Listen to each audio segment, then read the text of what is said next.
हमारा लड़का वो बीमार है, ट्रीटमेंट के लिए हम उसे हॉस्पिटल ले गए थे। हम हमेशा उसको पास ही रखते थे। वो दवाई लेने गए ना, हमारे पास में ही खड़ा था वो।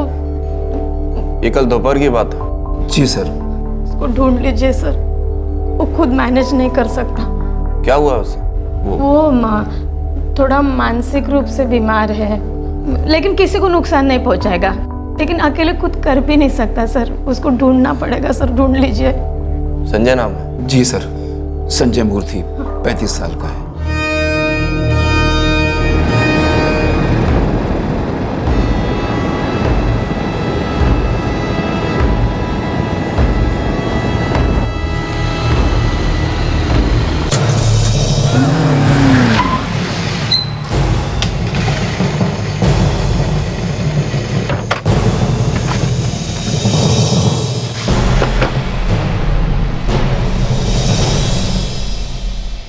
क्या है भाई, कौन हो तुम? बोला था ना तेरे को, ये आरटीआई के चक्कर में मत पड़। बहुत हीरो बनने का शौक है तेरे को। तुझे क्या लगा तू अपनी इस आरटीआई से सबके कपड़े फाड़ देगा और हम भजन कीर्तन करेंगे, आरती उतारेंगे तेरी? देखो, मुझे जो करना है वो मैं करूंगा, और तुम्हारी इन धमकियों से मैं डरने वाला नहीं हूँ। चलो ऑटो, अब रास्ता छोड़ो। रास्ता तो हम छोड़ेंगे, लेकिन इससे पहले तू ये दुनिया छोड़ेगा।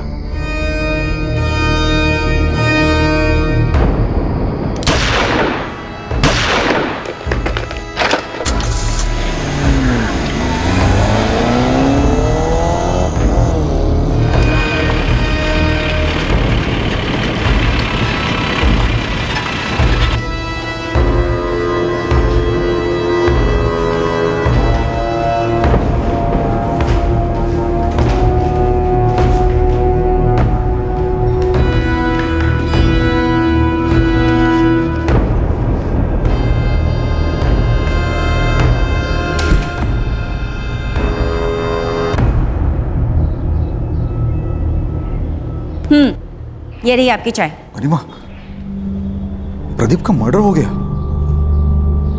क्या?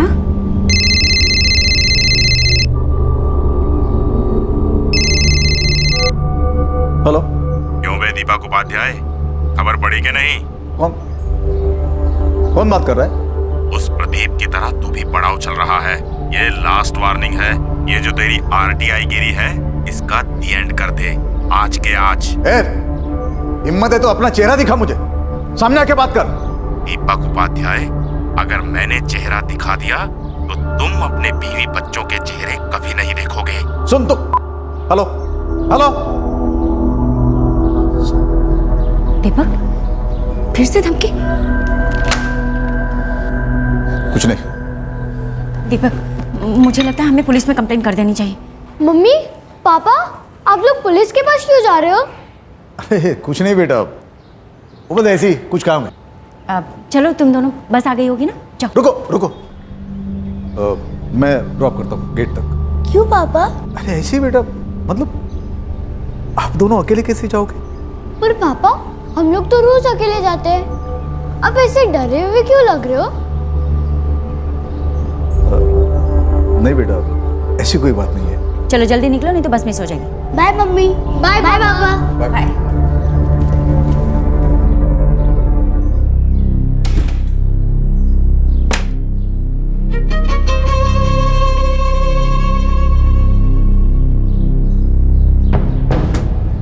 दीपक, हमें इस कॉल को इग्नोर नहीं करना चाहिए। प्लीज पुलिस स्टेशन चलो। मुझे बहुत अजीब सा लग रहा है। गरिमा, कुछ नहीं होगा, कुछ नहीं होगा। पर हाँ, हमें रिस्क भी तो नहीं लेना चाहिए।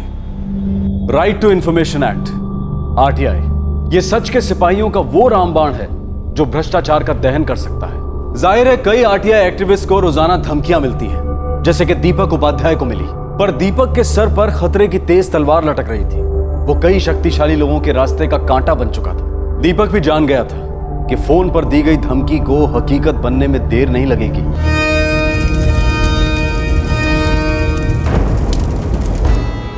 सर, जिन नंबर से यह धमकियां आ रही है, मैं उन्हें पहचानता नहीं, लेकिन जब भी मैं कॉल बैक करने की कोशिश करता हूं, कोई उठाता ही नहीं। अब वो नंबर मुझे बताइए, हम ट्रैक करने की कोशिश करते हैं। सर, मुझे ढूंढने होंगे। एक अरसे से ये धमकियां आ रही है। ठीक है, तो आप अपनी कॉल लिस्ट में से वो नंबर ढूंढ लीजिए, उसके बाद हम ट्रैकिंग पे लग जाएंगे। सर, प्रदीप गर्ग का मर्डर कल हुआ है और आज हमें दोबारा ये धमकी आई। सर, हमारी जान को खतरा है, हमारे 2 बच्चे भी हैं और ये सब। आपको कुछ तो अंदाजा होगा कि ये कौन लोग हो सकते हैं जो आपको इस तरह की धमकियां दे रहे हैं। सर, कुछ लोगों के करतूतों के खिलाफ मैंने आरटीआई पिटीशन फाइल की है, इसलिए बड़ी तकलीफ हो रही है उन लोगों को। कौन लोग हैं मिस्टर उपाध्याय, नाम बताइए। एक तो काशिफ शेख है, कॉन्ट्रैक्टर है।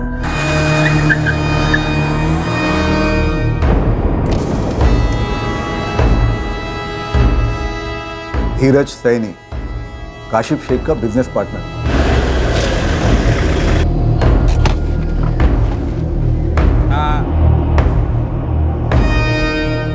और तीसरा पार्टनर है विक्रांत शर्मा।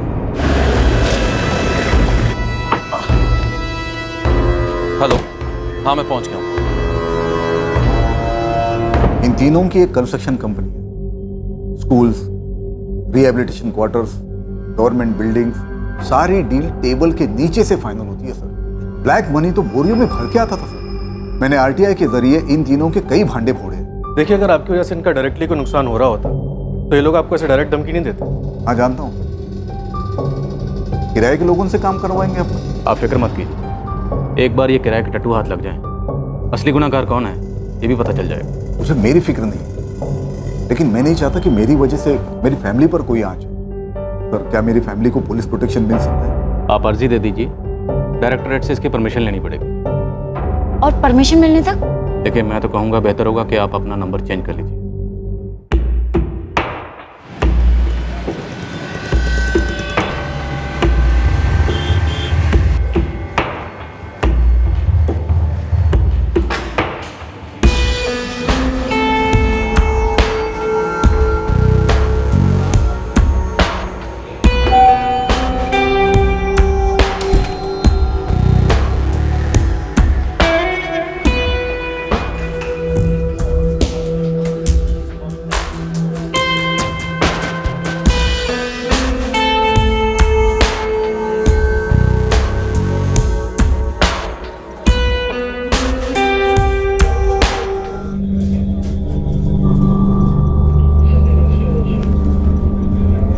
दीपक, सब सही है ना? हाँ हाँ यार, झूठ मत बोल। तेरे चेहरे पे साफ लिखा है कि तू टेंशन में जी रहा। नहीं यार, देख ऐसी कोई बात नहीं है। अरे ये रोज का ही है। दोस्त, टेंशन जिंदगी का हिस्सा है, खुद जिंदगी नहीं। और तुम्हारी जिंदगी भी सही है दीपक, बस सोचने का नजरिया थोड़ा बदल दो। ख्याल रख।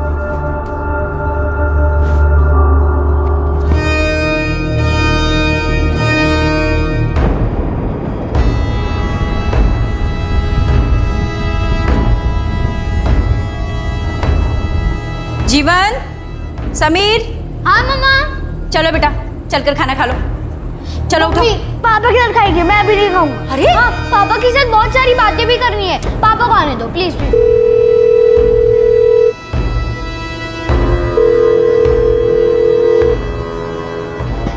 वो खेल रहा है? नहीं, तू रूम में खेल रहा।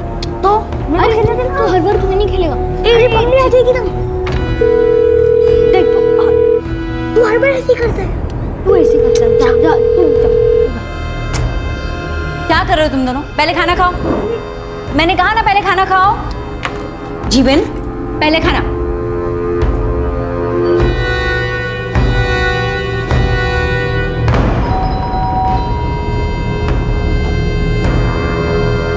हाय नंदिनी। हाय पापा।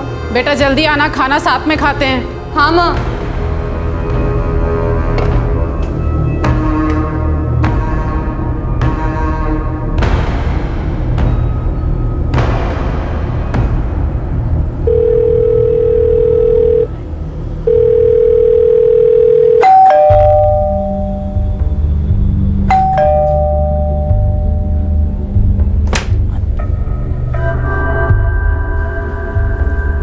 दीपक, ये आपको क्या हुआ? आप ये सब क्या क्या हो? दीपक, आप दीपक, ये सब क्या हुआ दीपक?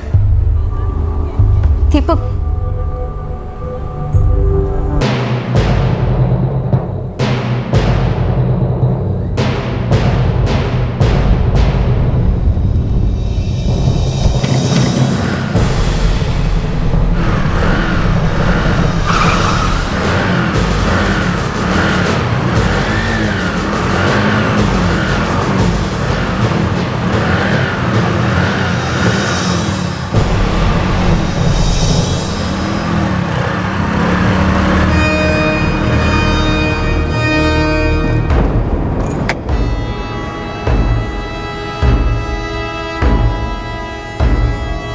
क्या है?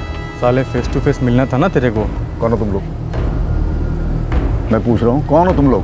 कौन हो तुम लोग? अमाद तुम्हारे बाप हैं हम। सर दीपक, तुम ये आरटीआई की तीली जलाकर आग से खेल रहे हो, और वो आग हम लोग ऐसा जला देंगे कि तुम्हारे बीवी बच्चे भी पहचान नहीं पाएंगे। और फाइनल वार्निंग है ये, समझा?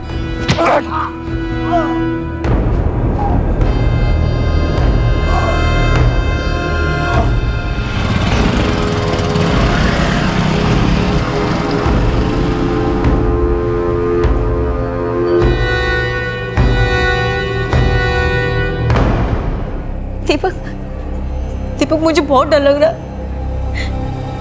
डर तो मुझे भी लग रहा है करीमा, लेकिन इतना भी नहीं कि इन बुज़दिलों की धमकियों से डर के मैं पीछे हटूं। हाँ, लेकिन ना मैं पीछे हटूंगा ना झुकूंगा। जो करना है कर ले वो।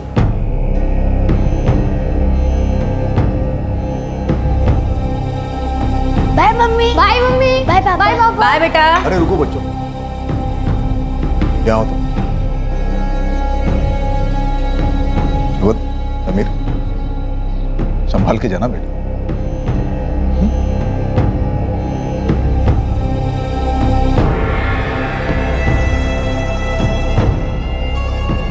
बाय बाय पापा।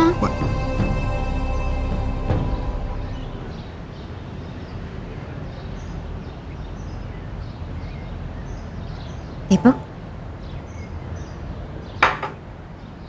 दीपक, आप जिस तरह से बच्चों से बाय कह रहे थे मुझे ठीक नहीं लगा। रात भर सोच रहा था। जितना सोचता हूं उतना यकीन होता है कि डरना दरअसल हारना है। दीपक, मैं बस इतना चाहती हूँ कि आपको और बच्चों को कुछ ना हो, बाकी कुछ नहीं। गरिमा, कुछ नहीं होगा। देखो, पुलिस है हमारे साथ, और ये बात उन्हें भी पता है। अगर उन्होंने मुझे मारने की कोशिश की तो वो सारे के सारे मारे जाएंगे।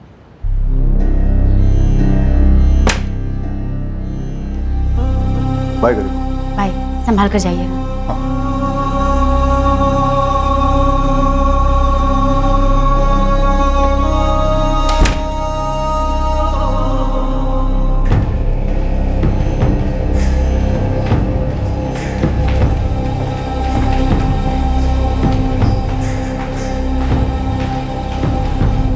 धमकियों के सिलसिले ने एक नया रुख ले लिया था उस दिन। जिस बात का डर था वो हकीकत बनने जा रही थी। खतरे की चिंगारी अब हमले की आग बन रही थी, और इन आग की लपटों ने मौत का नृत्य शुरू कर दिया था।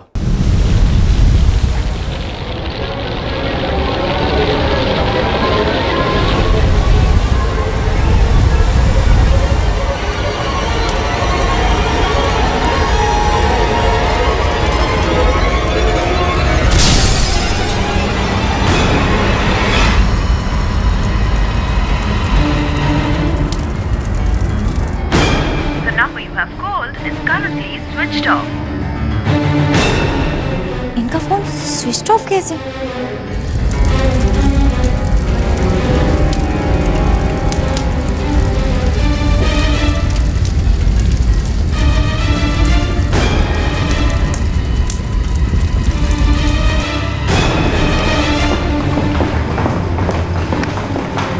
सर, कंट्रोल रूम से एक कॉल आया है। नानक रोड पर एक गाड़ी चल रही है। चलो।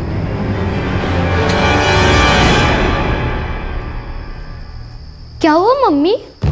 पापा फोन नहीं उठा रहे? पापा ऑफिस में ही है क्या? ऑफिस के सिक्योरिटी गार्ड ने बोला कि वो ऑफिस से 8:30 बजे निकल गए। तो फिर मम्मा? पापा कहाँ हैं? मम्मी, मामा जी को फोन करो ना। हाँ गरिमा पैनिक मत करो, बच्चों का ख्याल रखो। ऋषभ, उनका फोन स्विच ऑफ आ रहा है। ऐसा पहले कभी नहीं हुआ, मुझे बहुत डर लग रहा है। हाँ मैं बस अभी निकल रहा हूँ, मुझे थोड़ा सा टाइम दो, बस तुरंत निकल रहा हूँ यहाँ से, मैं पहुँचता हूँ, सब ठीक हो जाएगा।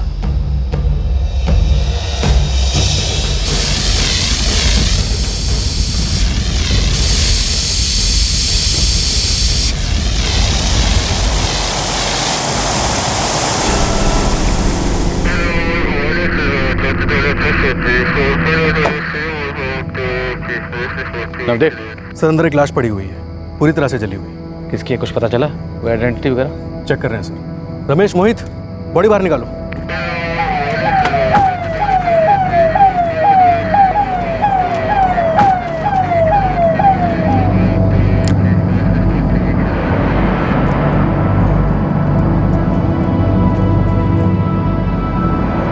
सर अंदर से मोबाइल मिला है, पूरी तरह जला हुआ है। इसका सिम कार्ड देखो और अंदर देखो और क्या है। जी सर। सर बॉडी पे से एक इमरजेंसी कॉन्टैक्ट नंबर मिला है, कोई रीमा उपाध्याय लगता है। कांटेक्ट करो। सर कांटेक्ट हुआ? नहीं, अभी भी स्विच ऑफ ही दिखा रहा है। लगता है उनका फोन होगा। Mummy phone. ये उनका नंबर तो नहीं है। उठाओ तो सही, किसका है? हाँ। हेलो जी, मैं आर्यन मार्ग पुलिस स्टेशन से बोल रहा हूँ। क्या मैं रीमा जी से बात कर रहा हूँ? जी, मैं गरिमा उपाध्याय बोल रही हूँ। जी, क्या ये गाड़ी नंबर XYP4H675 ये किसी आपके जान पहचान वाले की गाड़ी है? ये मेरा मतलब है, ये मेरे पति दीपक उपाध्याय की गाड़ी है। सब ठीक तो है ना? कहाँ है वो? ये काम कीजिए, आप फौरन आर्यन मार्ग पुलिस स्टेशन आ जाइए। पर हुआ क्या है? कोई एक्सीडेंट हुआ है क्या? बताइए ना। मैडम जरा जल्दी कीजिए, आप फौरन आर्यन मार्ग पुलिस स्टेशन आ जाइए। आर्यन मार्ग पुलिस स्टेशन बुलाया तुरंत? कुछ बोल नहीं रहे हैं क्या? हुआ कुछ तो बोला होगा। नहीं ऋषभ, कुछ नहीं बताया। मुझे लगता है जरूर कुछ बुरा हुआ है।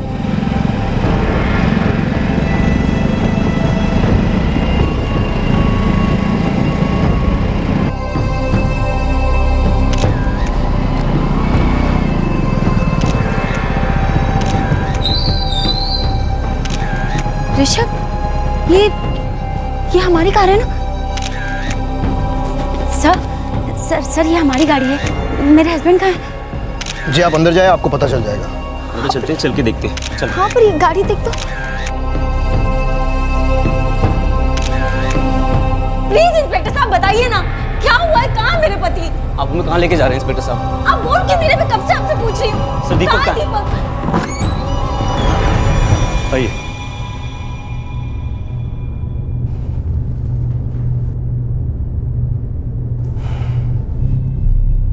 इलाज पूरी तरह जल चुकी है, शिनाख्त करना मुश्किल हो रहा है।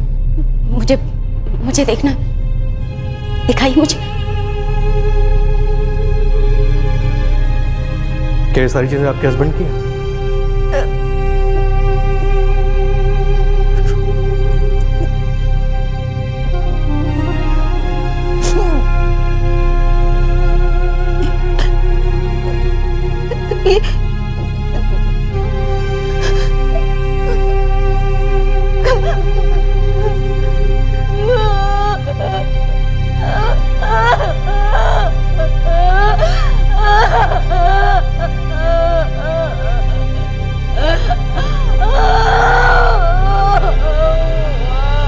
कार पूरी तरह से जल गई है। गाड़ी के अंदर से हमें एक मोबाइल मिला है, वो भी पूरी तरह से जली हुई हालत में। पब्लिक के किसी आदमी ने कंट्रोल रूम को फोन किया था। आपके हस्बैंड के आइडेंटिटी कार्ड से हम आप तक पहुंचे। हम आए थे आपके पास मदद मांगने के। कहा था मैंने आप लोगों से कि दीपक की जान खतरे में। अगर आप चाहते तो रोक सकते थे इस मर्डर को, पर आपने नहीं रोका। गरिमा जी, जिसने भी ये घिनौनी हरकत की है हम उसे छोड़ेंगे नहीं। आपने छोड़ दिया इंस्पेक्टर, छोड़ दिया आपने। जब उन्हें गिरफ्तार करना चाहिए था तब तो आपने कुछ नहीं किया। अगर आप चाहते तो इस मर्डर को रोक सकते थे, और नहीं रोका आपने, नहीं रोका। और उन लोगों ने मार डाला मेरे पति को, मार डाला उन लोगों ने।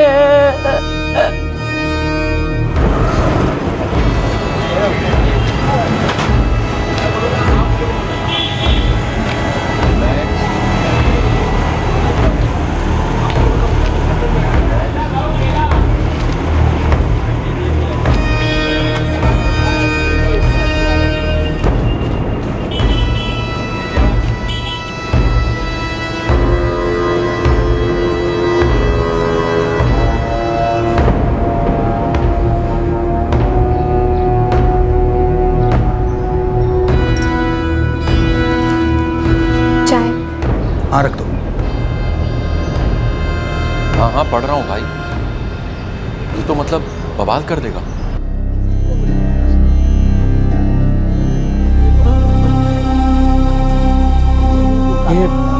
ये सब हुआ कैसे? कुछ पता नहीं है भाई, पुलिस इन्वेस्टिगेट कर रही है। लेकिन मुझे मालूम है किसने किया है। दीपक की इस आहुति को हम व्यर्थ नहीं जाने देंगे। हम कल पुलिस स्टेशन चलेंगे और धरना प्रदर्शन करेंगे। दीपक के कातिलों को सजा दिलवा के रहेंगे।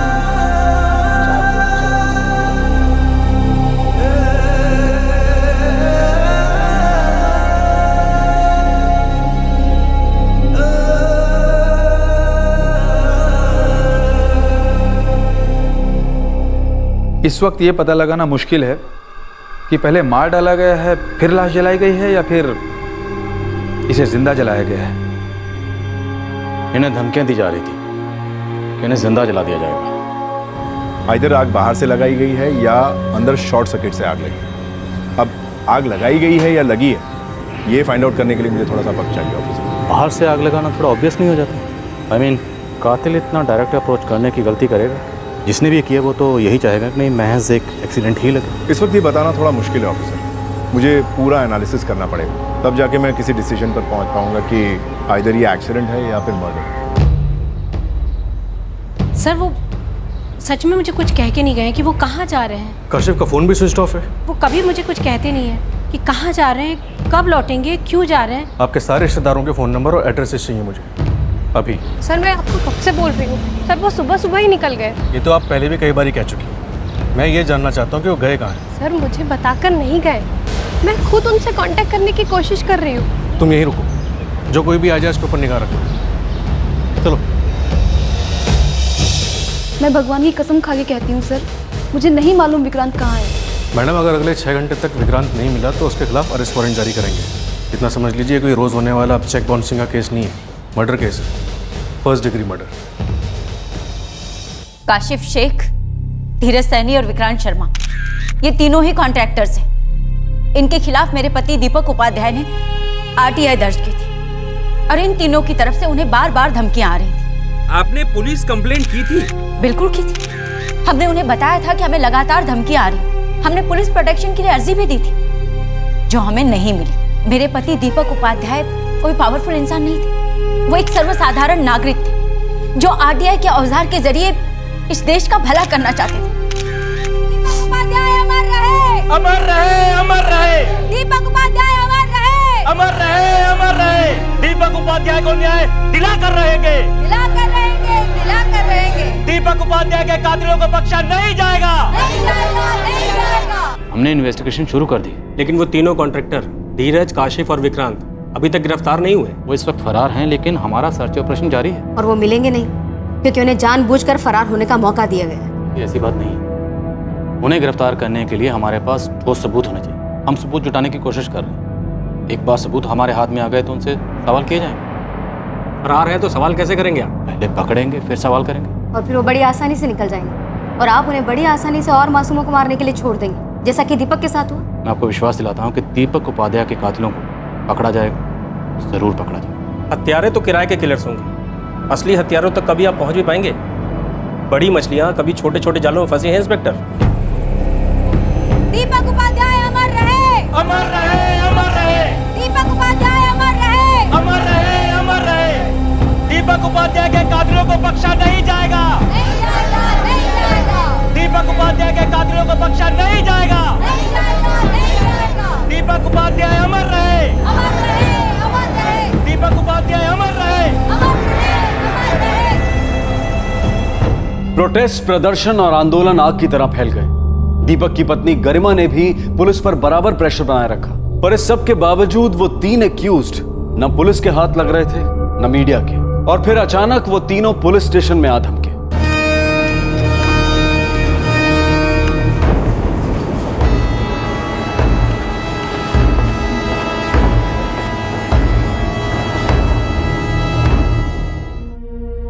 ये है मेरे क्लाइंट्स के एंटीसिपेटरी बेल ऑर्डर। हमने आपके क्लाइंट से अभी एक सवाल भी नहीं किया और आप इतनी सारी चालें चल गए। क्यों नहीं चलता? उस दीपक उपाध्याय की पत्नी गरिमा ने मेरे क्लाइंट्स पर मर्डर का झूठा इल्जाम ठोका। मेरे क्लाइंट्स का दूर दूर तक इस कांड से कोई वास्ता नहीं। सच में नहीं? इंस्पेक्टर साहब, हम कॉन्ट्रैक्टर्स हैं। हाँ, उस दीपक ने आरटीआई से हम लोगों की नाक में दम तो कर रखा था, और हाँ, ये आरटीआई वाली बात सब लोग जानते थे। सब लोग ये भी जानते थे कि वो हमारे खिलाफ था। सर, सरकार का हर डिपार्टमेंट जानता है कि दीपक बेवजह हाथ धोकर हमारे पीछे पड़ा हुआ था। अब सर ऐसे में हम लोग पागल हैं जो उसे मारने का प्लान बनाएंगे? तो फिर आप तीनों से कैसे रोकते?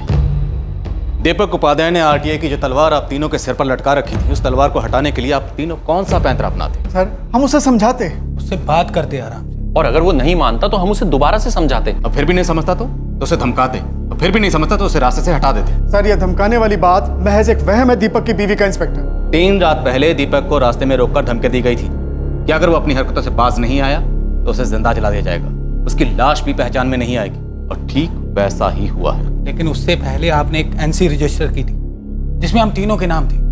सर, और इतना सब होने के बाद भी हम उसे कैसे छूते? सारा इल्जाम तो हम तीनों पर आता। हम खुद की खबर क्यों खुदवाएंगे सर? सर, हम अपनी चिता में आग क्यों लगाएंगे?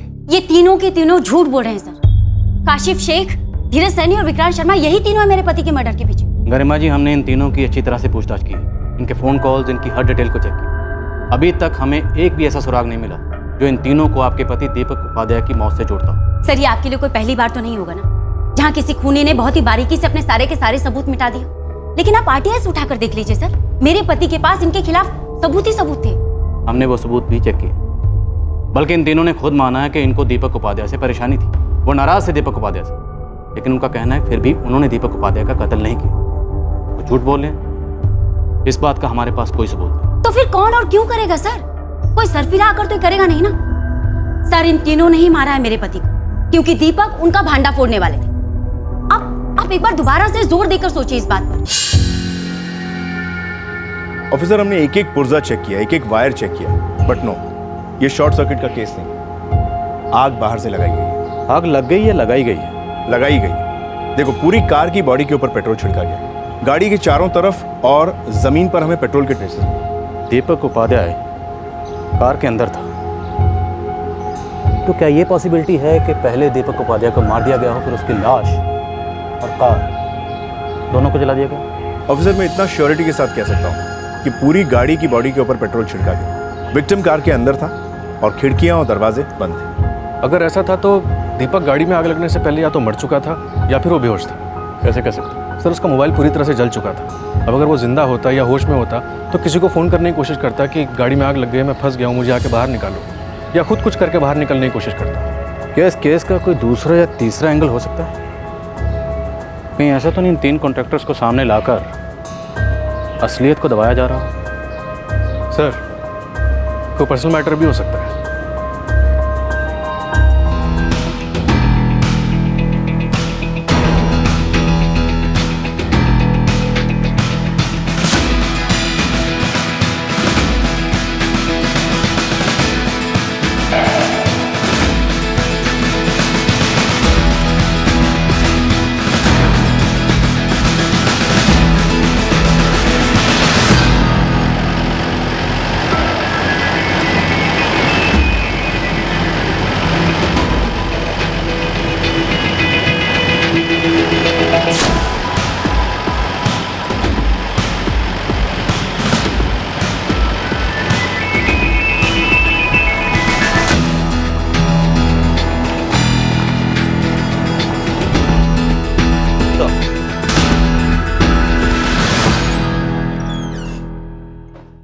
क्या कह रहे थे आप?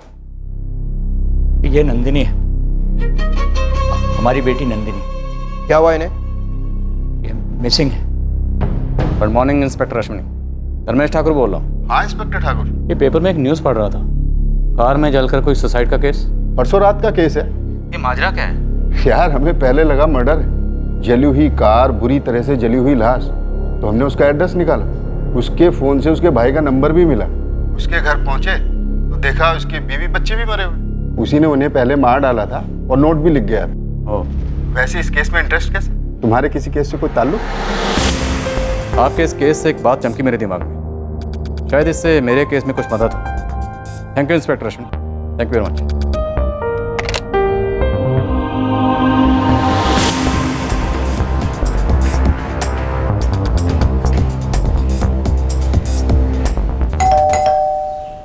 सुसाइड? आप कह क्या रहे हैं? हम हर पॉसिबिलिटी को टटोलने की कोशिश कर रहे हैं। क्या दीपक को कोई मेंटल प्रॉब्लम थी? किसी तरह का कोई डिप्रेशन? मेंटल प्रॉब्लम मेरे पति दीपक को नहीं, पर आपको जरूर है। मैं वहां आपके पुलिस स्टेशन जाती हूँ, आपका एक आदमी कहता है कि शायद एक्सीडेंट का केस, और अब आप एक नया तमाशा शुरू करें सुसाइड का। होने को कुछ भी हो सकता है मैडम। क्या दीपक किसी बात को लेकर डिस्टर्ब थे? हाँ, डिस्टर्ब तो थे, पर उन कॉन्ट्रैक्टर द्वारा दी जा रही धमकियों की वजह से। आप ही बताइए इंस्पेक्टर, कोई भी आदमी चैन से कैसे रह सकता है, खासकर जब उसके बीवी बच्चों को मार दी जाने की बात की जा रही है। गरिमा जी, कुछ भी साबित नहीं हो पा रहा क्योंकि लाश पूरी तरह से जल गई थी। पर आप मुझे जरूर कुछ साबित करना चाहते हैं, बस बात को गोल गोल घुमा रहे हैं। देखिए, ऐसा लग रहा है कि जब गाड़ी में आग लगी तो दीपक ने गाड़ी से भागने की कोशिश नहीं की, अपने आप को बचाने की कोशिश नहीं की, किसी को फोन नहीं किया, जबकि उनके पास मोबाइल फोन था। आप पूरी तरह से तैयारी करके आए मिस्टर ठाकुर। इस केस को क्लोज करने के सीधे सीधे दिख रहा है कि आप बिके हुए उन 3 कॉन्ट्रैक्टर्स के हाथों। आप पब्लिक या सरकार के लिए काम नहीं कर रहे, न्याय और सच्चाई के लिए तो बिल्कुल भी नहीं कर रहे। आप इस वक्त गुस्से में जज्बाती हो रही हैं, पर कानून जज्बाती होकर काम नहीं करता। हम अपना काम करते रहेंगे और सच्चाई को सामने लाकर रहेंगे। सच्चाई आपके सामने इंस्पेक्टर ठाकुर। मेरे पति दीपक उपाध्याय का खून हुआ है, उन कॉन्ट्रैक्टर्स ने मारा है उसे। आप लोग बस कभी एक्सीडेंट, कभी सुसाइड।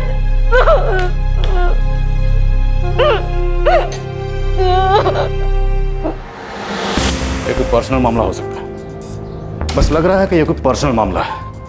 इस दीपक उपाध्याय के ऑफिस में खबरी एक्टिवेट करो, बल्कि ऑफिस में नहीं, इसके मोहल्ले में जहां कहीं भी ये आता जाता है, सब जगह।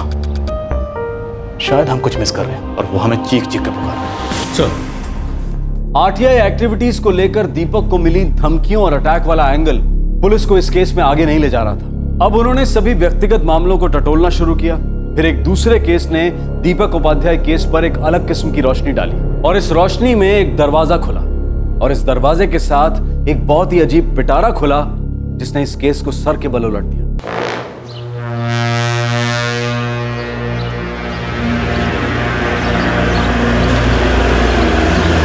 नमस्कार सर। कुछ मिला? सर, दीपक उपाध्याय का ऑफिस में काम करने वालों का सभी का बीमा निकलवाया गया था ऑफिस की तरफ से। कितने का?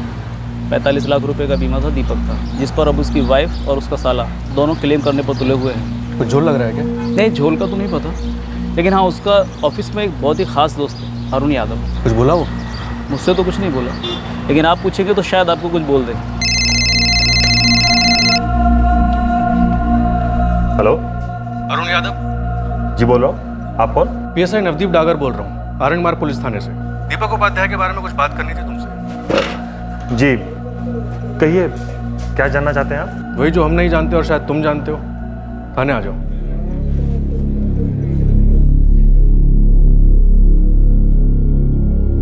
जी हाँ, दीपक की वाइफ गरिमा और उसके भाई ऋषभ ने इंश्योरेंस क्लेम किया है। दरअसल पहला चेक भी मिल चुका है उन्हें। हमने सुना बड़े करीब थे तुम और दीपक। जी सही सुना है आप। अरुण, हमें लगता है कि दीपक की मौत आरटीआई एक्टिविटीज की वजह से नहीं हुई। शायद कोई पर्सनल वजह रही है। हो सकता है उसने सुसाइड किया। आपको क्या लगता है?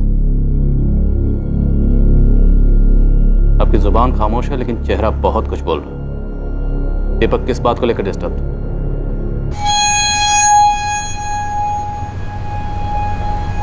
दीपक था तो काफी डिस्टर्ब्ड। किस बात को लेकर? एक औरत को लेकर। कौन सी औरत? यार अरुण, सच्चाई ये है कि मैं उससे प्यार करता हूँ। और सच्चाई ये भी है कि तुम शादीशुदा हो, 2 बच्चे हैं। दीपक, क्या गरिमा इस बारे में जानती? नहीं जानती, पर शायद जान जाएगी। क्योंकि गरिमा को दीपक के अफेयर के बारे में कैसे पता चलता? क्योंकि वो औरत दीपक की पड़ोसी है, नंदिनी।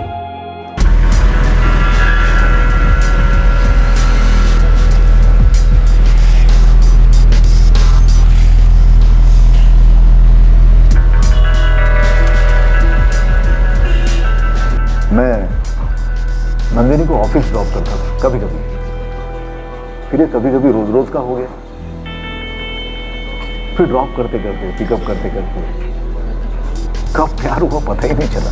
प्यार, लव बड़ा भारी शब्द है भाई। जानता हूं, लेकिन उससे भी भारी शब्द है शादी। अरुण, गरिमा के साथ मेरी शादी तो बहुत बड़ी भूल थी। क्या गरिमा दीपक के इस अफेयर के बारे में जानती है? जी हाँ, इस बात को लेकर दोनों में हमेशा बहुत झगड़े होते थे, इसीलिए दीपक का दिमाग हमेशा टेंस रहता था। मैंने उसे कई बार नसीहत दी कि भूल जा नंदिनी, टेंशन जिंदगी का हिस्सा है, खुद जिंदगी नहीं। बस सोचने का नजरिया थोड़ा बदल दो। क्या ये हो सकता है इन सब झगड़ों से परेशान होकर दीपक ने सुसाइड किया? सर, मैं श्योरली तो नहीं बोल सकता, पर दीपक था काफी डिस्टर्ब्ड।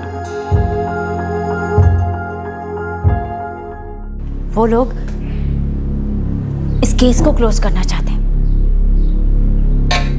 कहते हैं सुसाइड केस था। बस उन्हें केस को जैसे तैसे क्लोज करना।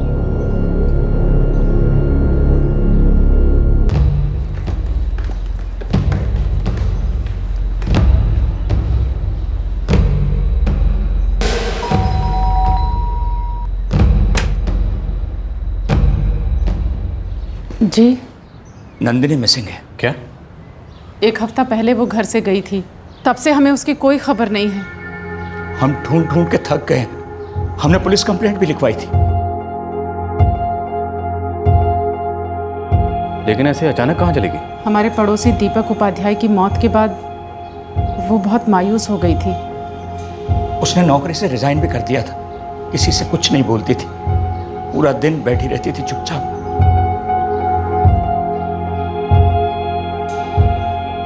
क्या आपको पता था कि नंदिनी और दीपक का अफेयर चल रहा था?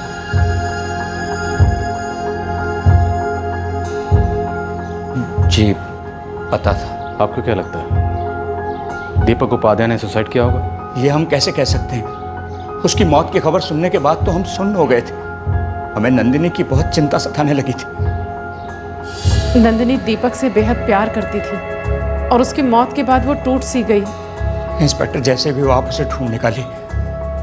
हम समझ सकते हैं कि दीपक की मौत के बाद उसकी दुनिया में अंधेरा छा गया था, पर अब तो कई दिन हो गए हैं। जिंदगी ऐसे तो नहीं जी जा सकती।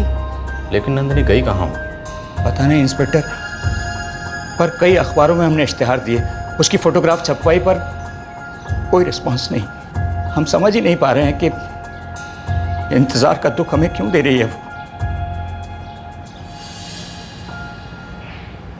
सर, इस गरिमा से भी पूछताछ बनती है, शायद ये कुछ छुपा रही है। No, I don't think so. पहले हमें इस केस की गहराई तक पहुंचना होगा। सबसे पहले हमें इस नंदिनी राजपूत को ढूंढना होगा। एक बार ये नंदिनी राजपूत हमारे हाथ लग गई तो सारी सच्चाई खुद ब खुद सामने आ जाएगी। नंदिनी राजपूत हमें क्लियर करेगी कि दीपक उपाध्याय का मर्डर हुआ या उसने सुसाइड किया। ये केस एक तीर से 2 निशाने वाला लगता है। जिसने दिल तोड़ा उसकी जान ले लो और उसकी मौत की कीमत भी खुद ही वसूल करो।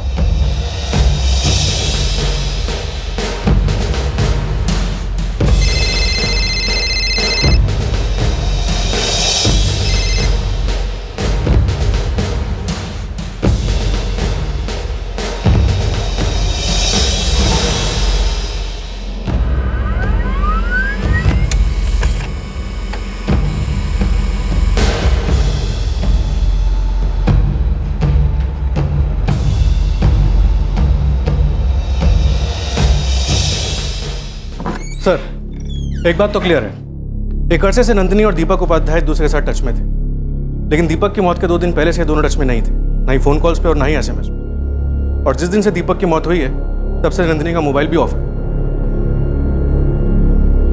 नंदिनी के फादर का कहना था कि नंदिनी कुछ डिस्टर्ब थी, किसी से कुछ नहीं बोलती थी, पूरा दिन बैठी रहती थी चुपचाप। दीपक उपाध्याय की मौत से 2 दिन पहले इन दोनों के बीच में कोई कम्युनिकेशन नहीं था। No SMS, no calls. ऐसा क्यों हुआ होगा?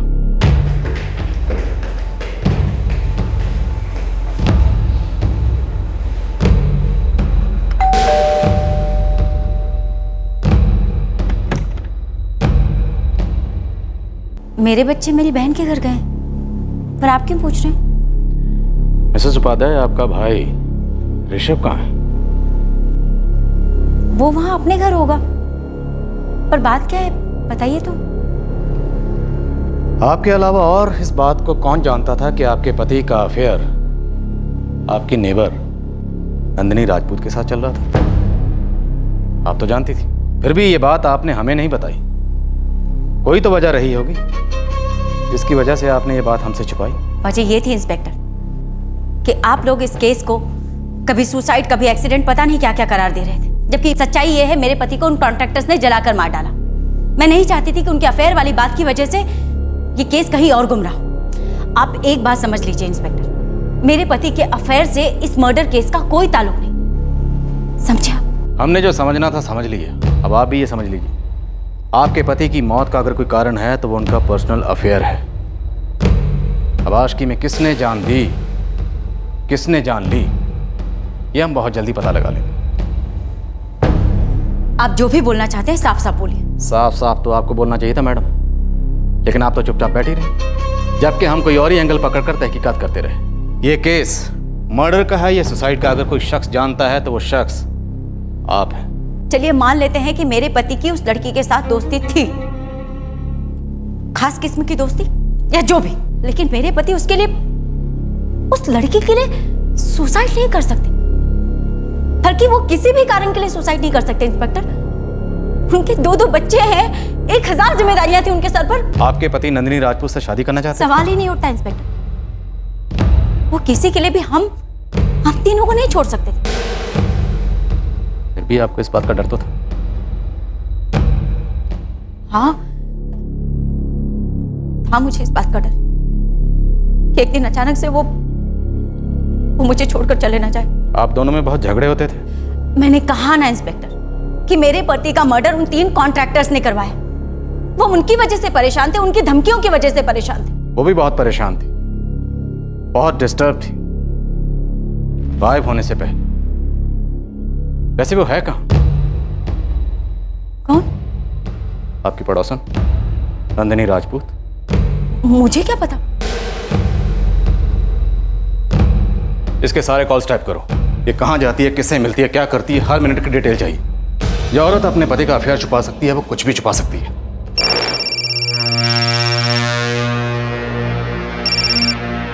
हेलो मिस्टर अभय है क्या? बोल रहा हूँ। मिस्टर अभय, आपकी बेटी नंदिनी मुंबई में है। आप कौन है? आपको कैसे पता? अखबार में फोटो देखी तो फेस कट से मालूम पड़ा, और फोटो के नीचे फोन नंबर दिया था, इसलिए तेरे को फोन लगाया। सुनो, मुंबई में कहाँ? मुंबई में कहाँ है मेरी नंदिनी? Hello hello. कौन था? पता नहीं, कोई तो है जो जानता है नंदिनी कहाँ है।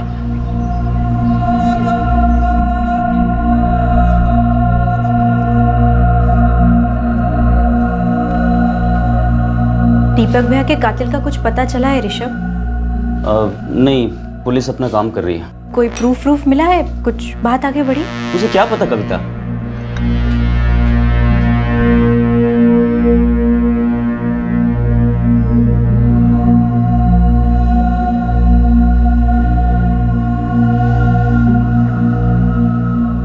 दीपक, आप जिस तरह से बच्चों से बाय कह रहे थे मुझे ठीक नहीं लगा।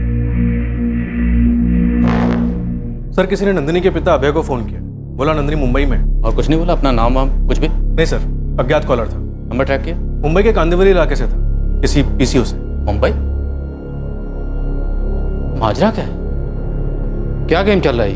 मुझे लगता है कोई नंदिनी को पकड़वाना चाह रहा है, उसे सामने लाना चाह रहा है। सर, हमें ये अफेयर और इंश्योरेंस वाली बात ना पता चलती तो शायद ये कॉल आता ही नहीं। ये कॉल आया तो नंदिनी के पिता अभय को था, लेकिन दरअसल ये कॉल हमारे लिए था, हमें गुमराह करने के लिए। मैं बोल रहा हूँ ना, मुंबई में है, जल्दी चले आओ और ले जाओ अपनी बेटी नंदिनी को। देखो, सच बोल रहा हूँ मैं, और यही सही होगा उसके लिए। ए भाई, अरे कैसा बाप है रे तू? तेरी बेटी की तेरे को जरा भी फिक्र नहीं किया? देख, अभी तेरे को लास्ट टाइम बोल रहे है, ताबड़ तो मुंबई आ जा, वरना तेरी नंदिनी शायद तुझे कभी दिखाई नहीं देगी। हमें कुछ भी समझ में नहीं आ रहा है सर, क्या करें? अब मुंबई कोई छोटा सा गांव तो है नहीं, 2 करोड़ लोगों की आबादी में हम अपनी नंदिनी को कैसे ढूंढेंगे? बहुत डर लग रहा है इंस्पेक्टर साहब। सर, कोई भी हमें ऐसा फोन क्यों करेगा?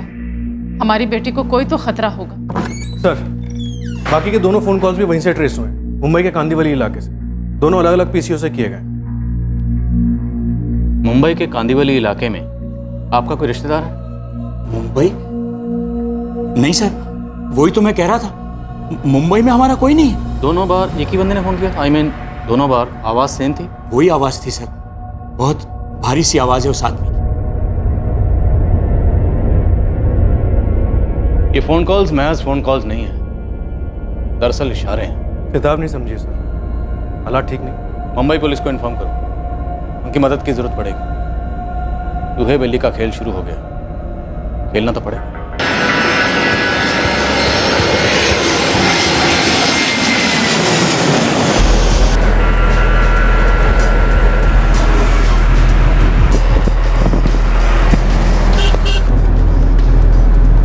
कमजोर सुरागों की कच्ची सड़क इस केस को कहां ले जा रही थी?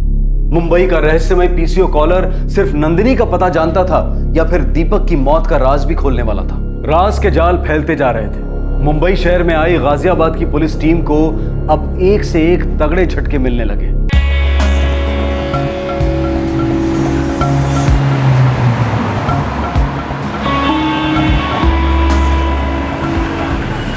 चेहरा याद नहीं रहता हमें तो तारीख कैसे याद रहेगी? और कौन कब आता है फ़ोन करने यहाँ? अपने को क्या करना है? मैं तो ये फ़ोन की तरफ देखता तक नहीं हूँ, बस बिल फाड़ा, पैसा लिया, निकल पड़ो। और कोई रोज़ रोज़ आए तो?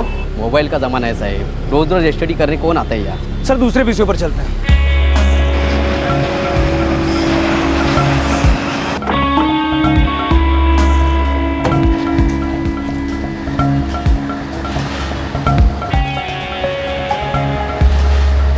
सर ये पीसीओ वाला भी यही कह रहा है, इसे याद नहीं है। उसे जरूर याद होगा। किसे? उसे।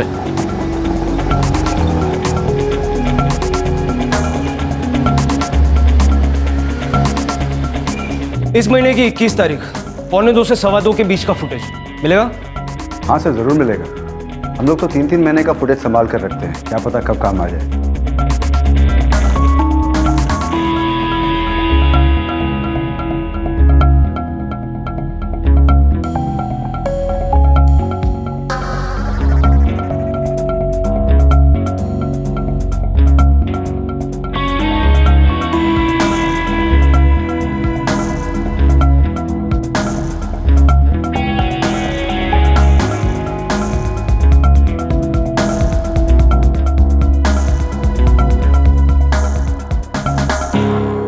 एक मिनट, ये हमारा बंदा हो सकता है, फ्रीज कीजिए।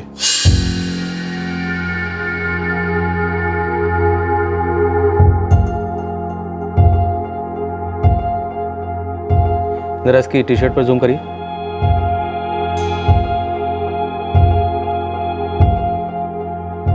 स्पेंटा फार्मास्यूटिकल्स। स्पेंटा फार्मास्यूटिकल्स में तो सर दीपक काम करता था।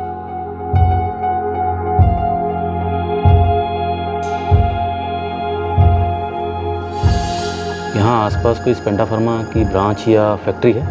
हाँ बिल्कुल है सर, यूनिट नंबर 471 सर। ये बस 4 लेन छोड़ के ही है और ये यहाँ की सबसे पुरानी यूनिट है सर। बड़ा ही पेचीदा मामला है। दीपक उपाध्याय की कंपनी के मुंबई ब्रांच का कोई आदमी नंदिनी के माँ बाप को फ़ोन करके उसके ठिकाने के बारे में इन्फॉर्म करता है। सर हो सकता है ये दीपक का कोई पुराना दुश्मन हो। Quite possible. मोहब्बत और दुश्मनी में इंसान का दिमाग बड़ा ही टेढ़ा चलता है। एक बात होता है, ये केस हमें काफ़ी लंबे अरसे तक याद रहने वाला है।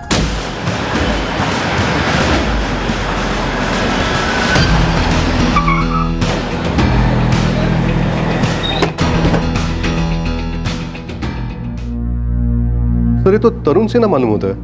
कौन तरुण सिन्हा? आपके पास इसकी ढंग की तस्वीर है? आई मीन जिसमें इसका चेहरा साफ नजर आता?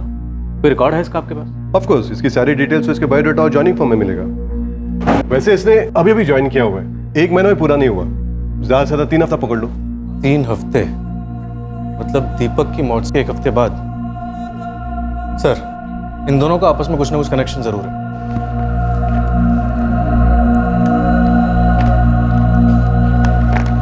ये है तरुण सिन्हा की सारी डिटेल्स। सर वैसे आज तरुण का ऑफ डे है। ये यहाँ मशीन ऑपरेटर का काम करता है? जी इसमें ये जो एड्रेस मेंशन है ये कहाँ का है? ये तो गुरई का है, यहीं पास में। मुझे इन डॉक्यूमेंट्स की जेरॉक्स कॉपी चाहिए। हाँ बेटे, मैं करा देता हूँ कॉपीज।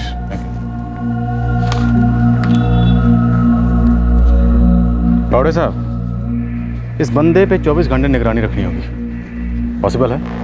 बिल्कुल पॉसिबल है सर, अभी करवा दें।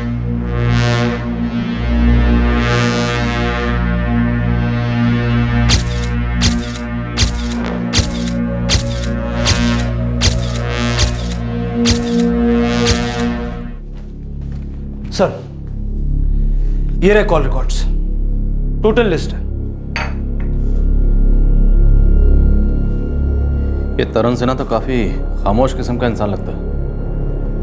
सिर्फ 2 ही नंबर्स के कांटेक्ट में और दोनों से बहुत कम वक्त के लिए बात हुई है। जरा पता करो ये दोनों नंबर्स आखिर हैं किसके। सर, शिंदे। सलाम साहब, फोटोज वाइफ है इस पंटर की, फैमिली प्लानिंग चल रही है। हम दो, हमारे अभी नहीं। इसने एक घर अभी भाड़े पे लिया है, 3 हफ्ते भी फुल नहीं हुए। इस बंदे के साथ सब कुछ 3 हफ्ते पहले ही क्यों शुरू हुआ है?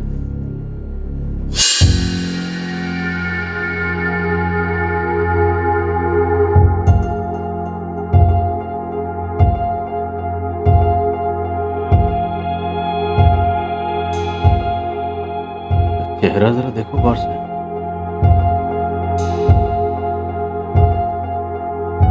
हमारे पास फोटो है ना उसका?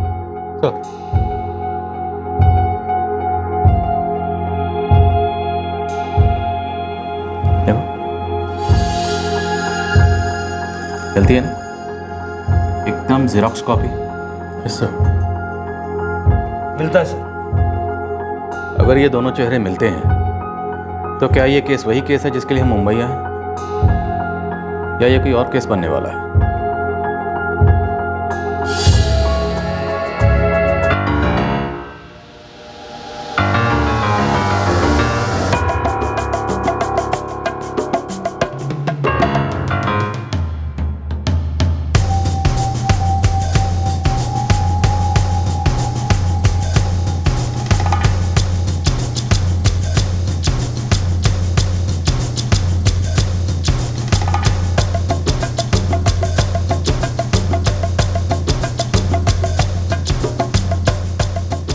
सर, आपका शक सही निकला। ये दोनों नंबर्स जिससे तरुण सिन्हा कांटेक्ट में हैं, दोनों गाजियाबाद के हैं और दोनों नंबर्स दीपक उपाध्याय के नाम पर खरीदे गए। ये तरुण सिन्हा ही दीपक उपाध्याय है। साला कमीना जिंदा है। ऐसा नौटंकीबाज आज तक नहीं देखा। क्या था ये नाटक? कौन रच रहा था इसे और क्यों?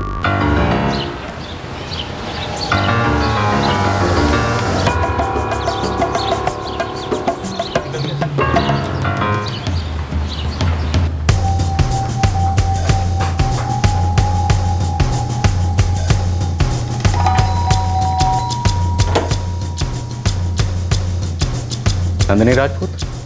हाँ जी। आप लौट चलिए, आपको आपके घर ले जाने आए हैं। क्या मतलब है आपका? बात क्या है? आपके पति का नाम क्या है? तरुण सिन्हा। पक्का? लॉक कर दे। बड़े बदतमीज हैं। है कौन आप? क्या है? तरुण सिन्हा। हाँ, मैं हूँ तरुण सिन्हा। झूठ, तुम झूठ बोल रहे हो और ये तरुण सिन्हा भी एक झूठ है। Excuse me. क्यों? मिस्टर स्वर्गवासी दीपक उपाध्याय। क्या क्या बोलिए आप? हो कौन आप? अरे क्या? एक मिनट मेरी बात सुनिए। ये क्या हो रहा है? देखिए, आपको कोई गलत फहमी।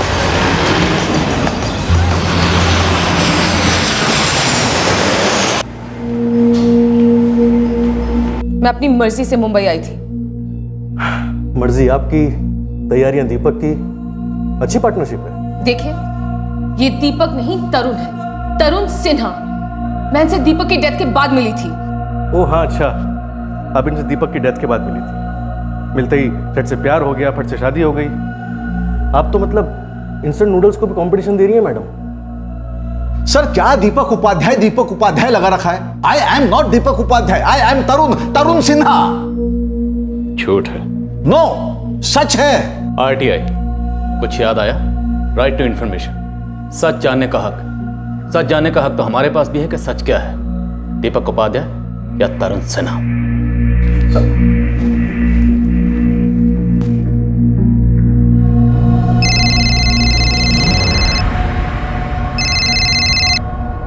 हेलो, गर्मा जी, इंस्पेक्टर धर्मेश ठाकुर बोल रहा हूँ। केस सॉल्व हो गया। क्या सच में आपने दीपक के कातिल को पकड़ लिया? जी नहीं, हम दीपक उपाध्याय के कातिलों को नहीं ढूंढ पाए, और जिस शख्स ने अपना कत्ल खुद ही किया हो उसके कातिलों को कोई कैसे ढूंढ सकता है? आप फिर से मर्डर केस को सुसाइड का नाम देने हैं। नहीं गरिमा जी, ये सुसाइड केस नहीं है बल्कि पुनर्जन्म का मामला लगता है। मुबारक हो, आपके पति जिंदा है और उनका जन्मदिन मनाने के लिए हम उन्हें मुंबई से यहाँ ले आए। आइए, आप भी पुलिस स्टेशन आकर खुद अपनी आंखों से देख लीजिए। मैं नहीं मानती इस बात को। हमें भी इस चमत्कार को मानने में थोड़ा वक्त लगा। तो आप आ रही हैं या आपको लाने के लिए पुलिस स्टेशन से किसी को भेजूं? दीपक कैसे जिंदा हो सकते हैं?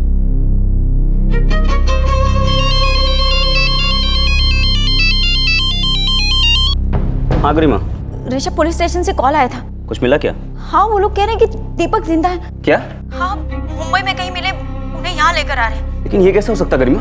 मेरी भी कुछ समझ में नहीं आ रहा ऋषभ, ये लोग क्या गेम खेल रहे हैं पता नहीं। मुझे पुलिस स्टेशन बुलाया। क्या नॉनसेंस है ये गरिमा? वो लोग ना केस को दबा देना चाहते हैं और कुछ नहीं है। पता नहीं, तुम चलोगे मेरे साथ? गरिमा, मेरे लिए आज थोड़ा मुश्किल है ऑफिस से निकलना। देखो गरिमा, डरने की कोई बात नहीं है।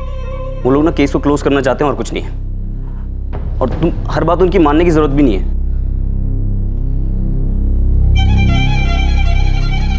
कुछ बोलती क्यों नहीं? क्या है ये सब? और ये आदमी कौन है? पुलिस का कहना है कि आदमी दीपक है, और पुलिस ये भी कह रही है कि तुमने और दीपक ने मिलकर कोई साजिश की है। क्या हो रहा है ये सब? पापा, माँ, ये लोग नहीं समझ रहे। वो आदमी दीपक नहीं, तरुण सिन्हा है। इंस्पेक्टर साहब, बहुत ही फिल्मी तरीका ढूंढा है आपने इस केस को क्लोज करने का। गरिमा जी, जिंदगी फिल्मों से ज्यादा फिल्मी हो सकती है। आइए, आपको आपके मरहूम पति से मिलवाता हूं। आइए, अपने पति से नहीं मिलना चाहेंगे?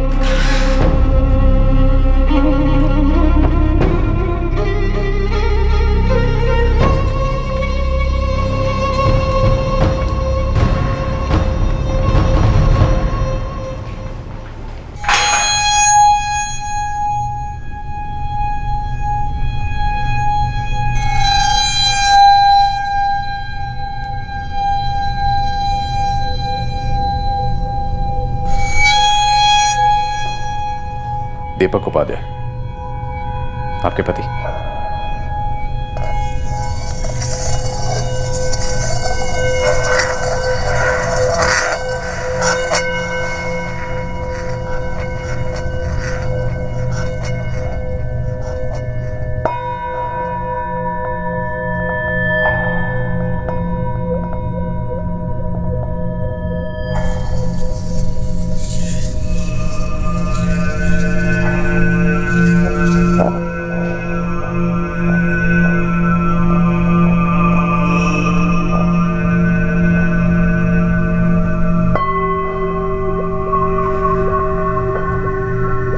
ये मेरे पति नहीं है।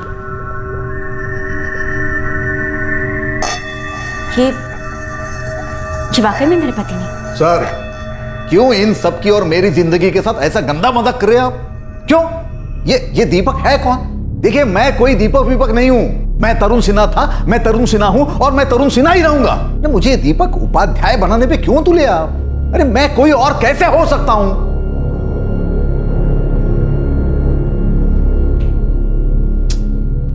एक आदमी मुंबई से आपके माँ बाप के घर फोन करता है, आपका राज खोलता है, यूं कह लीजिए आपको पकड़वाता है। और ये वो आदमी है नंदिनी जी जिसे आप तरुण सिन्हा कह रही हैं। सरासर झूठ बोल रहे हैं आप। तरुण मेरे पति है, समझे आप? जी, हम जो समझे आप नहीं समझ रही हैं। न ये आपका पति है और ना ही ये कोई तरुण सिन्हा है।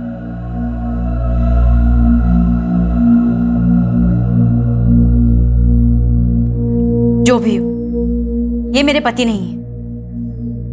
और मैं जानती हूं कि आप लोग कोई गेम खेल रहे हैं। 100% गेम खेला जा रहा है गरिमा जी। बस ये पता लगाना बाकी है कि कौन सा खिलाड़ी किस टीम का। आपके पति ने अग्नि को साक्षी मानकर जिस हाथ से आपको थामा था, उस हाथ पर आपने क्या देखा? अब कहना क्या चाहते हैं? यही कि तरुण सिन्हा के हाथ पर आपने ऐसा क्या देखा जिससे आपको यकीन हो गया कि वो तरुण सिन्हा नहीं बल्कि आपका पति दीपक उपाध्याय ही।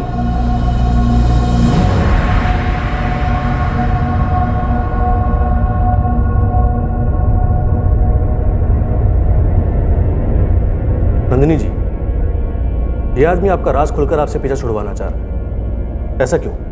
क्योंकि ये भी किसी से पीछा छुड़वाने की कोशिश कर रहा था। किससे? अपने आप से, दीपक उपाध्याय से। गुड। तो अब आप ये मानती हैं कि ये आदमी दीपक उपाध्याय ही है? मानना कैसा, मैं तो हमेशा से जानती थी यही दीपक है। शायद उसे ठीक से पहचानती नहीं थी।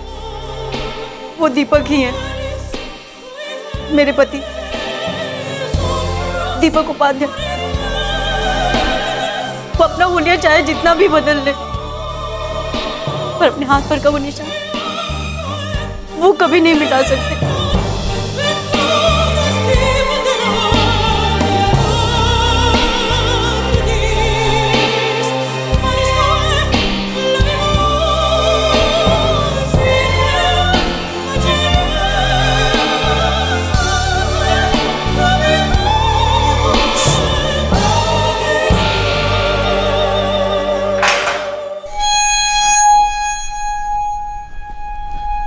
मिस्टर दीपक उपाध्याय बड़े शातिर खिलाड़ी निकले थे, लेकिन जब कानून का शिकंजा कसता है ना, तो बड़े बड़े खिलाड़ी क्लीन बोल्ड हो जाते हैं।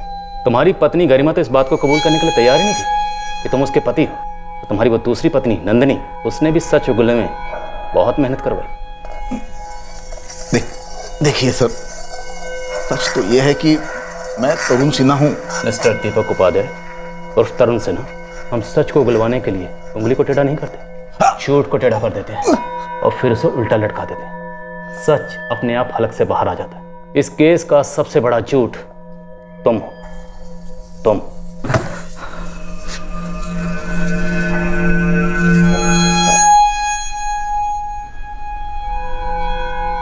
हाँ, मैं ही हूं दीपक उपाध्याय। गरिमा और नंदिनी दोनों ने इस बात को कबूल किया था कि पुलिस की हिरासत में जो आदमी था वो तरुण सिन्हा नहीं बल्कि वाकई दीपक उपाध्याय था, जो पूरी दुनिया के लिए कुछ दिनों पहले मर चुका था। आखिरकार दीपक ने भी अपनी असलियत को कबूल कर लिया। दीपक का कबूलनामा एक ऐसे भयंकर और क्रूर प्लान को रोशनी में लेकर आया जो उसने खुद रचा था अपने स्वार्थ के लिए। कार में जो बुरी तरह से जली हुई लाश रखी थी, लाश किसकी थी? दीपक, जीवन, समीर, जल्दी आओ।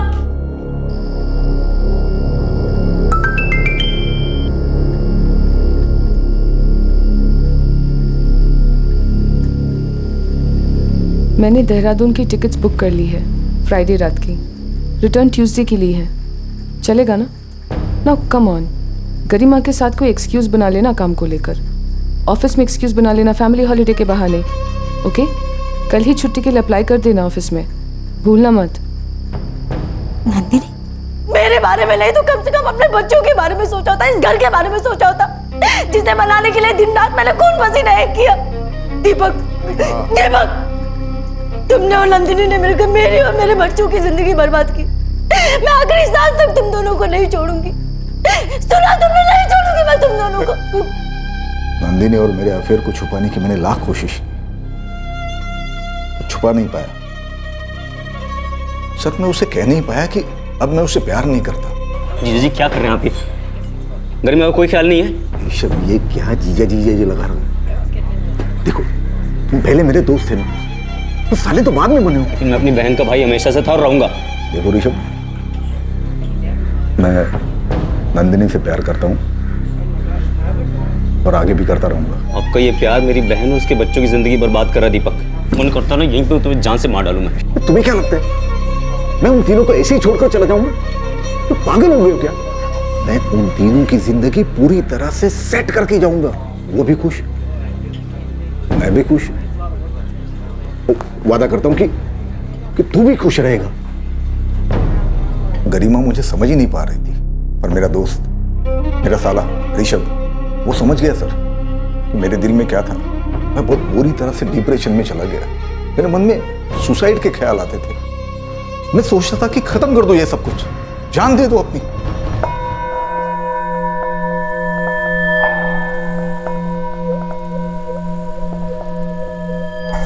तुम्हारे मन में जान देने के नहीं, जान लेने के ख्याल आ रहे थे। तुम सुसाइड नहीं, मर्डर करना चाहते थे। मर्डर। तुम्हारी मौत का ड्रामा तो झूठा था, लेकिन जो गाड़ी में जली हुई लाश थी वो मौत हकीकत थी। वो कैसे मारा गया? कौन था वो? देख ऋषभ, मेरी कंपनी 45 लाख का इंश्योरेंस देगी। लेकिन दीपक, कार में होगा कौन?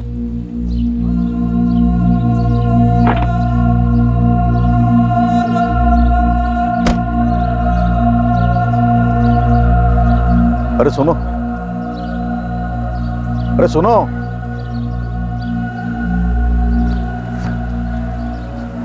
ये लो।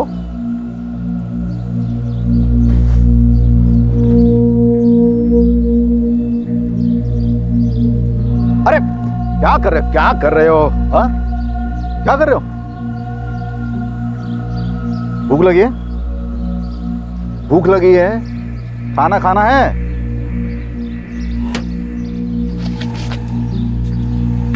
ये लो, खाओ।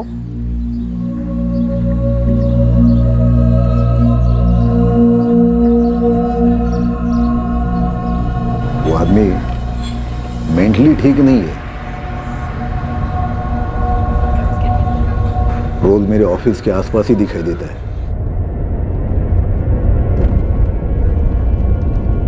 उसकी हाइट, उसकी बॉडी मुझसे काफी मिलती जुलती थी। ओए ब्रदर, ओए कैसा है? भूख लगी है? ओए भूख लगी है? भूख, खाना खाओगे? चलो आ जाओ। हाँ? बैठो बैठो बैठो।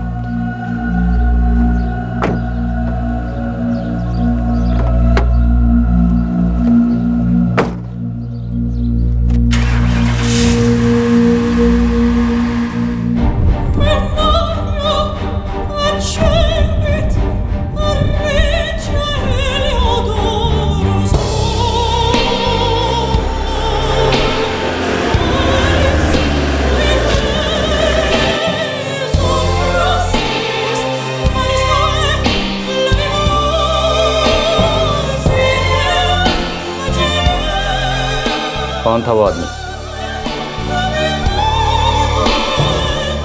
सर मैं नहीं जानता वो कौन था।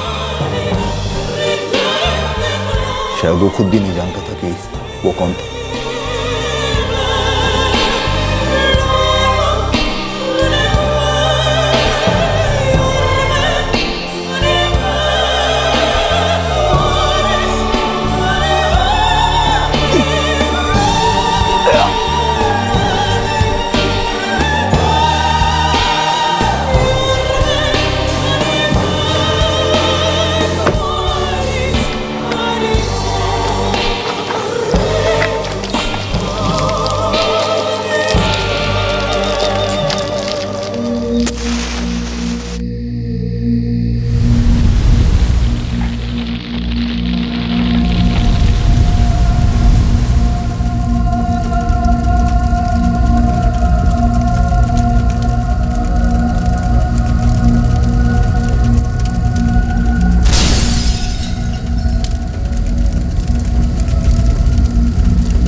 आरटीआई एक्टिविस्ट की आड़ में तुमने घिनौना षड्यंत्र रचा।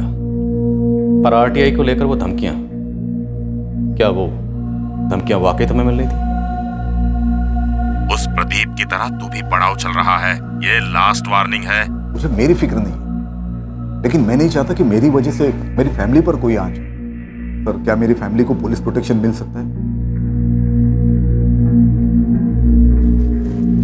पहले आरटीआई एक्टिविस्ट होने का नाटक, फिर खुद को धमकियां दिलवाने का नाटक, और अंत में खुद अपनी ही मौत की नौटंकी।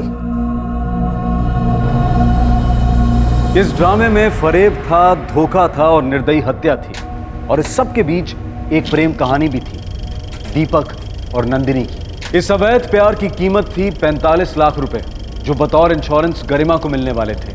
नाटक का लिखा गया अंत यह था कि दीपक उपाध्याय तरुण सिन्हा बनकर नंदिनी के साथ मुंबई में एक नई जिंदगी बसर करेगा। इस नाटक में ट्विस्ट कहां से आया था और क्यों आया था? दीपक ने खुद नंदिनी के पिता को फोन क्यों किया था? क्या इसमें कोई पुलिस के लिए छुपा हुआ निमंत्रण था? सर, मैंने अपना हुलिया तो बदल दिया था, पर लिखी गई किस्मत नहीं बदल पाया। इतने कम पैसों में क्या जिएंगे और क्या प्यार करेंगे दीपक? नंदिनी, बस थोड़े दिनों की बात है। अरे प्रॉब्लम यह है कि मैं तुरंत अपनी क्वालिफिकेशन डिस्क्लोज नहीं कर सकता, शक होगा। और मुझे भी तो कोई नौकरी नहीं मिल रही है ना। दीपक, क्या ये दिन देखने के लिए हमने प्यार किया था? क्या अपना प्यार इतना कमजोर है कि तुम ये थोड़ी सी तकलीफें नहीं सह सकती? अरे मैं कोशिश कर रहा हूं ना। प्यार में सब्र होना चाहिए, सब्र।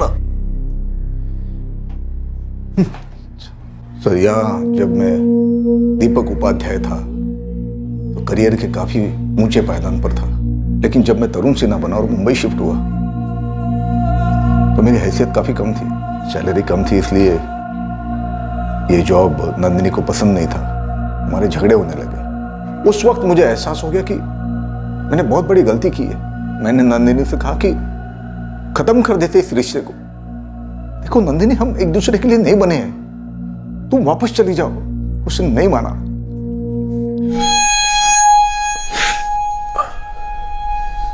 क्योंकि हमने शादी भी तो कर ली थी ना सर।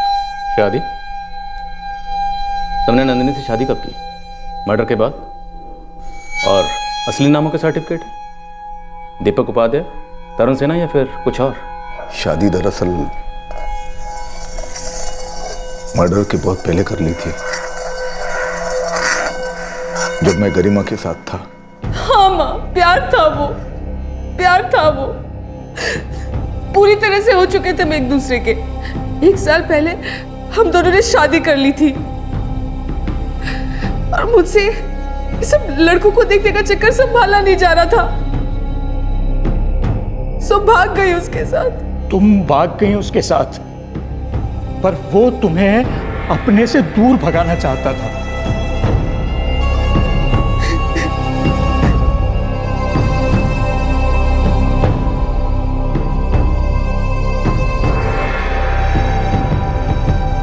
मम्मी, क्या हम पापा को देख सकते हैं?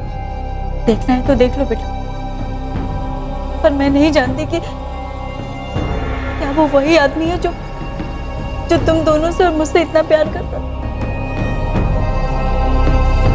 नहीं जानती मैं।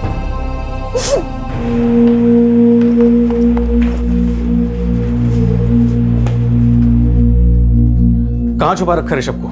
मुझे सच में कुछ नहीं पता इंस्पेक्टर। उन्होंने मुझे कुछ नहीं बताया और ना ऑफिस से फोन किया।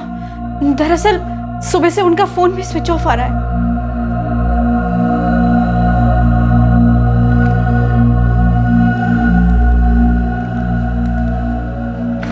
सर, ऋषभ का फोन अभी भी स्विच ऑफ जा रहा है। हमने उसका फोन ट्रैकिंग पे डाल दिया। जो भी हो, मुझे ये ऋषभ चाहिए किसी भी सूरत में। सर, पिछले 5-6 महीनों में 7-8 मिसिंग कंप्लेंट्स आई हैं। अब ये दीपक को आइडेंटिफाई करना होगा, उसने किस आदमी को मार डाला था।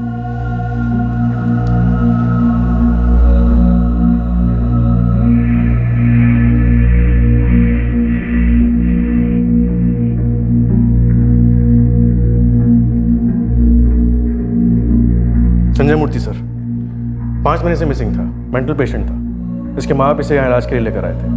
हमारा लड़का वो बीमार है, ट्रीटमेंट के लिए हम उसे हॉस्पिटल ले गए थे।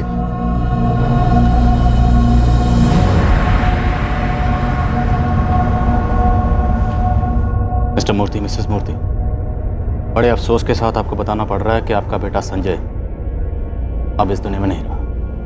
क्या? पर कैसे? उसका मर्डर हो गया।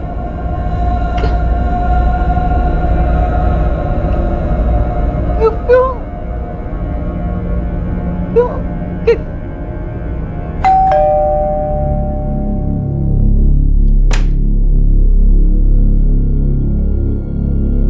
मुझे नहीं पता ऋषभ कहाँ है। मैं तो ये सोच भी नहीं सकती कि मेरा सगा छोटा भाई मेरे पति के साथ मिलकर एक मासूम आदमी का मर्डर कर सकता है, वो भी इसलिए कि मेरा पति अपनी प्रेमिका के साथ जीवन बसर कर सके। आपको ऋषभ ने यह बात कभी भी नहीं बताई कि आपके पति दीपक उपाध्याय और नंदिनी राजपूत ने 1 साल पहले शादी कर ली थी?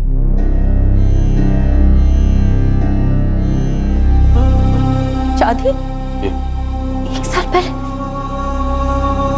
नहीं, मुझे किसी ने कुछ नहीं बताया। मुझे तो लगता है कि मेरा पति मेरा कभी था ही नहीं। उसने कभी किसी से सच्चा प्यार नहीं किया, ना ही मुझसे और ना ही उस नंदिनी से।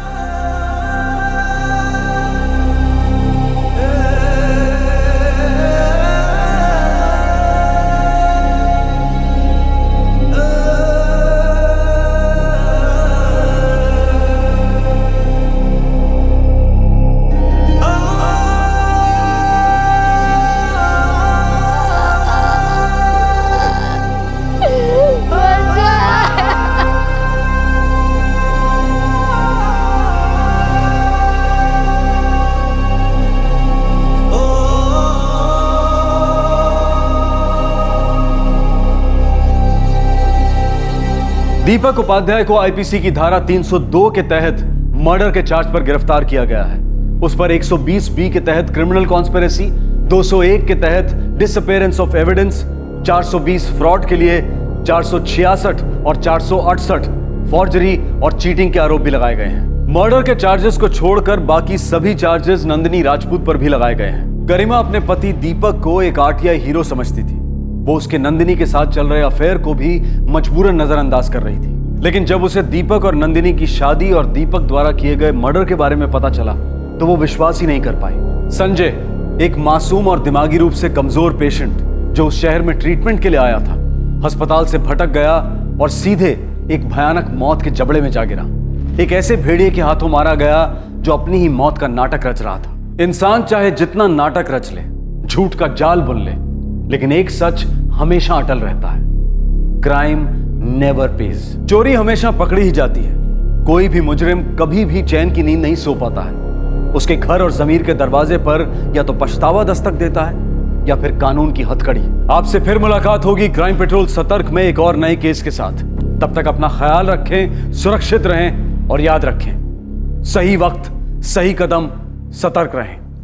जय हिंद। इस तरह के और भी एपिसोड देखने के लिए हमारे चैनल को सब्सक्राइब करें और बेल आइकन दबाना ना भूलें।